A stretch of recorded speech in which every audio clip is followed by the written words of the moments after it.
રાજકોટમાં મોબાઈલ ચોરીનો એક વાયરલ ઓડિયો સોશિયલ મીડિયા પર ચર્ચાનો વિષય બન્યો છે, તે સાંભળીશું. હાલો હાલો, કોણ કોણ બોલો?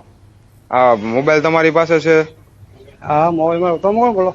હા, એ તમે જે લઈ ગયા હતા ને રાત્રે, એ જ બોલું. હા, તો બોલો. હા, મોબાઈલ કેમ લઈ ગયા ભાઈ? મોબાઈલ મારો ધંધો હે, લઈ ગયો. હે? મારો ધંધો હે ચોરી કરવાનો મોબાઈલ. ધંધો હે? હા, 50,000 પેડા તો નોડું, 5 મોબાઈલ પેડા તો નોડું, એક જ મોબાઈલ લઉં છું. હા હા, બોલો. શું કરો? ફરિયાદ કરી હોય ડિવિઝન માં? ના, હજી ગયા નથી, જાય જ છે. હા, તો જઈ આવો, વાંધો નહીં. હા, ફોન નથી દેવાનો ને તમારે? હા, તો 1000 રૂપિયા ગૂગલ પે કરી દો એટલે મોબાઈલ મળી જાય. બસ 500 રૂપિયા કરાવજો, બસ. તો નોકરી કરી એમ કીધું ને. હા, ભલે ભલે, હાલો હમણાં હા, તો કરાવું હું તમને સેટ વટાવું 5. નહીં ને. કેન્દ્રીય ગૃહમંત્રી આવશે ગુજરાત. 15 અને 16 મે ગુજરાત પ્રવાસે અમિત શાહ આવશે. શહેરના નવનિયુક્ત કાઉન્સિલરો સાથે મુલાકાત કરશે.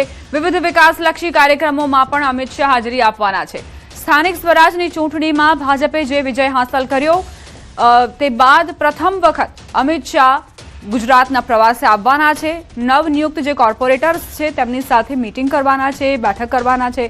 સૂચનાઓ પણ આપવામાં આવશે કે કઈ રીતે વિકાસની આ હરણફાળ અવિરતપણે યથાવત રહે. સમાચાર કચ્છથી. ખાવડા નજીક ખોદેલા ખાડામાં કાર ખાબકી. અકસ્માતમાં એક મહિલાનું મોત નીપજ્યું, 4 લોકો ઘાયલ. ચેતવણી બોર્ડ, બેરિકેડ કે ડાયવર્ઝન માર્કિંગ ન હોવાથી અકસ્માત સર્જાયો. પુલિયાના કામ માટે ખોદાયેલા ખાડામાં ગત રાત્રિના કાર ખાબકી. અગાઉ પણ અલગ અલગ 2 બાઇક ખાડામાં પડતા વધુ 4 લોકો ઇજાગ્રસ્ત થયા છે. આ ખાડામાં એક મહિલાનું મોત નીપજ્યું છે અને 8 લોકો ઘાયલ થયા છે.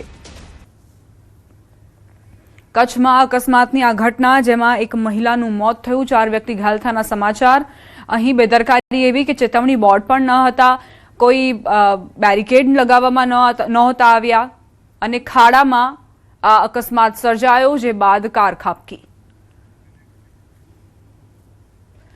બનાસકાંઠામાં કાર અકસ્માતમાં મૃત્યુઆંક 2 થયો છે. અકસ્માતમાં 2 વ્યક્તિના મોત થયા છે, 7 થી વધુ લોકો ઘાયલ થયા છે. દાંતામાં બેકાબુ કારે અકસ્માત સર્જ્યો હતો.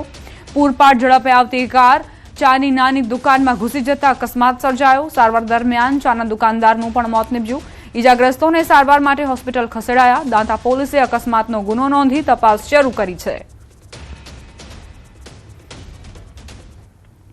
પંચમહાલના ગોધરાના વાવડી ખુર્દ પાસે અકસ્માતમાં 3 યુવાનોના મોત થયા.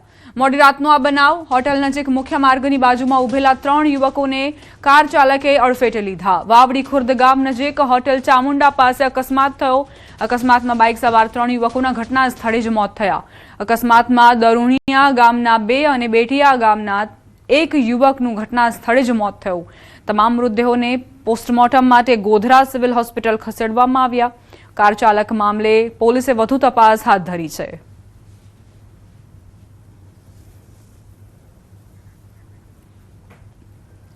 રાજસ્થાનમાં બેફામ રફતારનો કહેર યથાવત છે. સીસીટીવી ફૂટેજ સામે આવ્યા છે, જેમાં ઝુંઝુનુ જિલ્લાના ગુઢા ગૌરજી શહેરમાં એક રાહદારીને એક બેફામ બાઇક ચાલકે ટક્કર મારી હતી, તે કેદ થયા છે. બાઇક ચાલક સ્થળ પરથી ફરાર થઈ ગયો. પોલીસ ઘટના સ્થળે પહોંચી અને નજીકના સીસીટીવી કેમેરાના ફૂટેજની તપાસ કરી. રાહદારી રસ્તો ક્રોસ કરી રહ્યો હતો ત્યારે પૂરપાટ ઝડપે આવતા બાઇક ચાલકે તેને ટક્કર મારી હતી.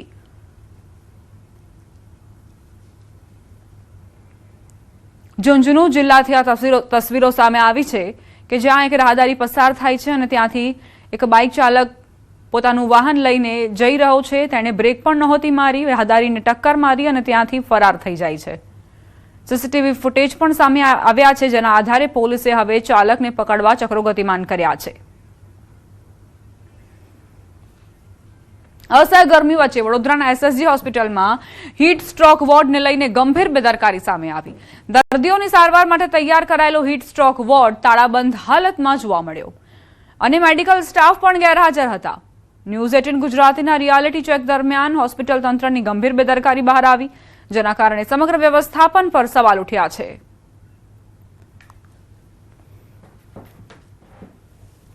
રાજ્યના હવામાન વિભાગે આગામી 3 થી 4 દિવસ સુધી હીટવેવની આગાહી જે છે તે કરવામાં આવી છે અને તેની સીધી અસર જે છે તે વડોદરામાં વર્તાઈ રહી છે.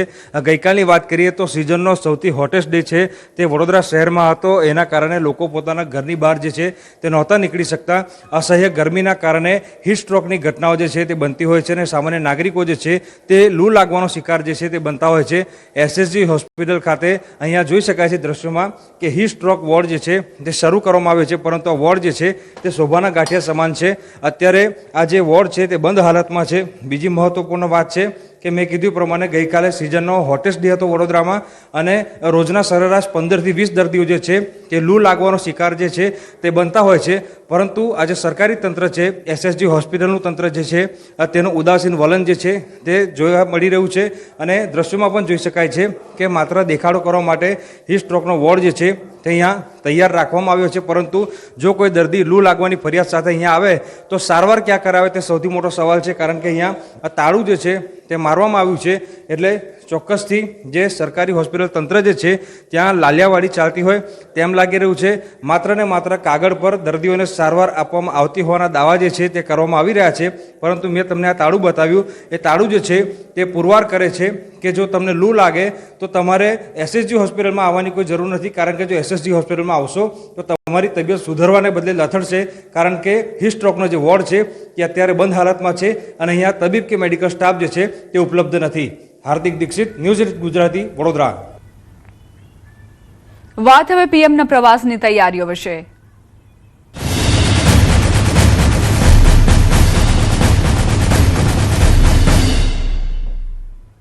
સોમનાથ મંદિર ખાતે નૂતન મંદિરની પ્રાણ પ્રતિષ્ઠાને 75 વર્ષ પૂર્ણ થતા સોમનાથ અમૃત મહોત્સવની ઉજવણી કરાઈ રહી છે. આ પ્રસંગે સમગ્ર દેવભૂમિ પ્રભાસ તીર્થ ભક્તિ, વૈદિક મંત્રોચ્ચાર અને આધ્યાત્મિક ઉર્જાથી ગુંજી ઉઠ્યું છે. હાલમાં સોમનાથ અમૃત મહોત્સવમાં કુંભાભિષેકનું રિહર્સલ કરાયું. આવતીકાલે 11 તીર્થના જળથી સોમનાથ મંદિર પર કુંભાભિષેક કરવામાં આવશે, જે 90 મીટર ઊંચાઈ ધરાવતી ક્રેન દ્વારા સોમનાથ મહાદેવના શિખર પર કુંભાભિષેક કરવામાં આવશે, જેને લઈને આજે રિહર્સલ કરાયું. સોમનાથ મંદિરથી આ દ્રશ્યો સામે આવ્યા છે કે જ્યાં કુંભાભિષેક માટે રિહર્સલ કરવામાં આવ્યું. 11 જે તીર્થધામો છે ત્યાંથી આ પવિત્ર જળ લાવવામાં આવ્યું છે.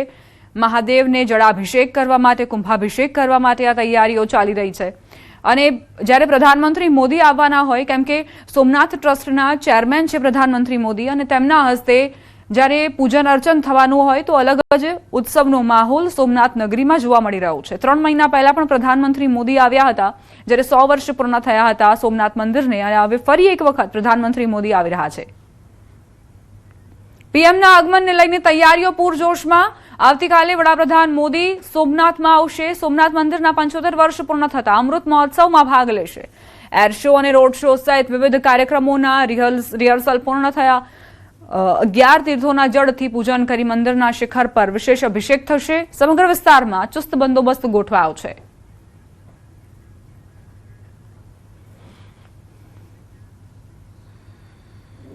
સોમનાથ ટ્રસ્ટના અધ્યક્ષ અને દેશના વડાપ્રધાન નરેન્દ્ર મોદી આવતીકાલે સોમનાથ પધારી રહ્યા છે. ખાસ કરીને સોમનાથ મંદિર કે જેમના નિર્માણના આવતીકાલે 75 વર્ષ પૂરા થવા જઈ રહ્યા છે, તેમના ભાગરૂપે આવતીકાલે વડાપ્રધાન નરેન્દ્ર મોદી છે તેઓ સોમનાથ પધારી રહ્યા છે. ત્યારે જોઈ શકાય છે જે પ્રમાણે વડાપ્રધાન નરેન્દ્ર મોદીના આગમનને લઈ અને તૈયારીઓ છે તે પૂરજોશથી ચાલી રહી છે. જ્યારે આવતીકાલે વડાપ્રધાન નરેન્દ્ર મોદી અહીં આ જે સદભાવના ગ્રાઉન્ડ ખાતે એક સભાનું આયોજન કરવામાં આવ્યું છે અને આ સભાની અંદર હજારોની સંખ્યામાં જનમેદની છે તેમને સંબોધશે. ત્યારે તેમના ભાગરૂપે આ 3 ડોમ છે તેમને તૈયાર કરવામાં આવ્યા છે અને આ 3 ડોમ અલગ અલગ પ્રકારના 25,000ની ક્ષમતા ધરાવતા ડોમ છે અને આ મેદાનની અંદર અંદાજે 60,000 જેટલા લોકો છે તેઓ સમાઈ શકે તે પ્રકારની વ્યવસ્થાઓ છે તે કરવામાં આવી છે. તો બીજી તરફ વડાપ્રધાન નરેન્દ્ર મોદી છે તેઓ 1.5 કિલોમીટર લાંબો રોડ શો છે તે પણ યોજવાના છે. તેમનું પણ વહેલી સવારે SOG દ્વારા રિહર્સલ કરવામાં આવ્યું હતું. તો સાથે સાથે સોમનાથ મંદિર છે કે તેમના ઉપર પુષ્પવર્ષા છે તે પણ કરવામાં આવશે અને તેમના ભાગરૂપે પણ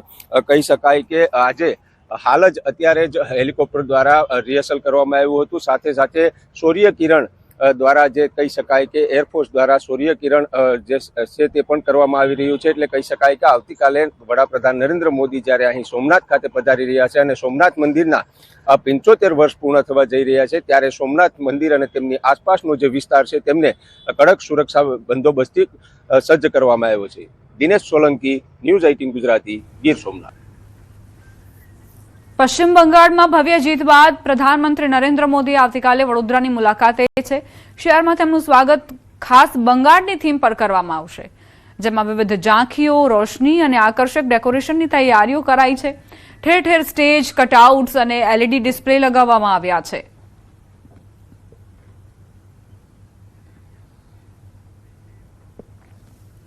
દરેક સ્ટેજ બનાવ્યા છે, જેમાં સાંસ્કૃતિક કાર્યક્રમો અલગ અલગ સ્ટેજ પર થવાના છે.